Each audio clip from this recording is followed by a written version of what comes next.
नमस्कार दोस्तों, एक बार फिर से आप सभी का स्वागत है हमारे इस चैनल पर। आइए हम आप सभी को नाग पंचमी की पूजा विधि और उसकी छोटी सी कहानी बताने जा रही हूँ। मान्यता है कि नाग पंचमी के दिन सांपों को दूध पिलाने से जातक को अक्षय पुण्य की प्राप्ति होती है। ऐसे में नाग पंचमी के दिन भगवान शिव और नाग देवता की विधिपूर्वक पूजा करने से सुख समृद्धि का आशीर्वाद प्राप्त होता है। आइए हम आपको बताएंगे कि नाग पंचमी पर नाग देवता की पूजा कैसे करनी चाहिए। नाग पंचमी हिंदुओं का एक पर्व है। ये त्योहार अधिक उत्साह के साथ मनाया जाता है। नाग पंचमी सावन माह के शुक्ल पक्ष की पंचमी तिथि पर मनाई जाती है। पंचांग के अनुसार इस बार नाग पंचमी का पर्व 9 अगस्त को है। इस तिथि पर नाग देवता की पूजा अर्चना करने के विधान है। नाग पंचमी की पूजा विधि। नाग पंचमी के दिन सुबह उठें और दिन की शुरुआत देवी देवता के ध्यान से करें। अब स्नान कर साफ वस्त्र धारण करें। सूर्य देव को जल अर्पित कर मंदिर की सफाई करें। गंगाजल का छिड़काव कर शुद्ध करें। एक चौकी पर साफ कपड़ा बिछाकर नाग देवता की प्रतिमा या मिट्टी से बने हुए सर्प की मूर्ति विराजमान करें। नाग देवता को फूल, चावल, रोली और हल्दी अर्पित करें। इसके बाद दूध अर्पित करें। देशी घी का दीपक जलाकर आरती कर मंत्रों का जप करें। नाग पंचमी व्रत कथा का पाठ जरूर करना चाहिए। अंत में नाग देवता से जीवन में सुख शांति की कामना करें। नाग पंचमी मंत्र। ओम भुजंगेशाय विद्महे सर्पराजाय धीमहि तन्नो नाग प्रचोदयात्। सवे नागा प्रियंता में ये केचित् पृथ्वीतले ये च हलिमृचिस्था ये न तरे दिवि संस्थिता ये नदीषु महानागा ये सरस्वते गामिन ये च वापीतगेषु तेषु सर्वेषु वै नमः। अनंत वासुकी शेषपद नाग च मंगलम शम खपालम धृतराष्ट्रकंच तक्षकम कालियम तथा ओम हजूसा श्री नागदेवताय नमो नमः। ओम श्री भीलट देवाय नमः।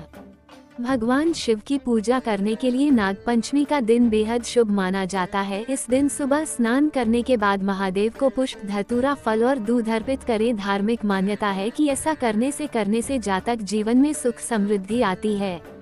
नाग पंचमी व्रत कथा। एक सेठ के 7 लड़के थे। सातों विवाहित थे। सबसे छोटे लड़के की पत्नी सुशील और बुद्धिमान थी। उसका कोई भाई नहीं था। एक दिन बड़ी बहू सभी को साथ लेकर मिट्टी लाने के लिए गई। वे खुरपी से मिट्टी खोदने लगी। तभी वहां एक सांप निकला जिसे बड़ी बहू खुरपी से मारने लगी। ये देखकर छोटी बहू ने कहा, इसने हमारा क्या बिगाड़ा है, इस बेचारे निरपराध को मत मारो। ये सुनकर बड़ी बहू ने उसे नहीं मारा। सांप एक तरफ जाकर बैठ गया। छोटी बहू ने उससे कहा, हम अभी लौट कर आते हैं, तुम यहीं रुकना, जाना मत। ये कहकर वह सबके साथ घर चली गई और वहां कामकाज लगने से भूल गई कि उसने सांप को रुकने को कहा है।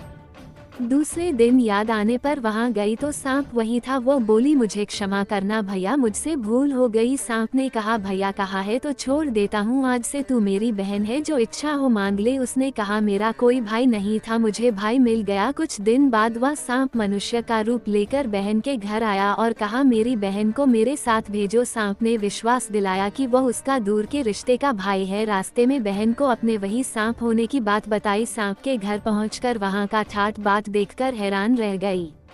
एक दिन सांप की मां ने कहा, मैं एक काम से बाहर जा रही हूँ, तू अपने भाई को दूध पिला देना। उसने दूध दिया। वह गर्म था। सांप का मुंह जल गया। ये देखकर सर्प की माता बहुत गुस्सा हुई। सांप ने कहा कि बहन को अब उसके घर भेज देना चाहिए। तब सांप और उसके पिता ने उसे बहुत सा सोना, चांदी, जवाहरात, वस्त्र आदि देकर उसके घर पहुंचा दिया। इतना सारा धन देखकर बड़ी बहू ईर्ष्या से बोली, भाई तो बड़ा धनवान है, तुझे अधिक धन लाना चाहिए था। सांप ने ये सुना तो उसने और धन लाकर दिया। सांप ने छोटी बहू को हीरा मणियों का एक अद्भुत हार दिया था। उसकी प्रशंसा उस देश की रानी ने भी सुनी और वह राजा से बोली कि सेठ की छोटी बहू का हार यहाँ आना चाहिए। राजा ने मंत्री को हुक्म दिया कि उससे वह हार लेकर शीघ्र उपस्थित हो। मंत्री ने सेठ जी से जाकर कहा कि महारानी जी छोटी बहू का हार पहनेंगी, वह उससे लेकर मुझे दे दो। सेठ जी ने डर के कारण छोटी बहू से हार मंगा कर दे दिया। छोटी बहू को ये बात बहुत बुरी लगी। उसने अपने भाई को याद किया और आने पर कहा, भैया रानी ने मेरा हार छीन लिया है, तुम कुछ ऐसा करो कि जब वह हार उसके गले में रहे तब तक के लिए सर्प बन जाए और जब वह मुझे लौटा दे तब हीरों और मणियों का हो जाए। सर्प ने ठीक वैसा ही किया। जैसे ही रानी ने हार पहना वैसे ही वह सांप बन गया। ये देखकर रानी चीख पड़ी और रोने लगी। ये देखकर राजा ने सेठ के पास खबर भेजी कि छोटी बहू को तुरंत भेजो।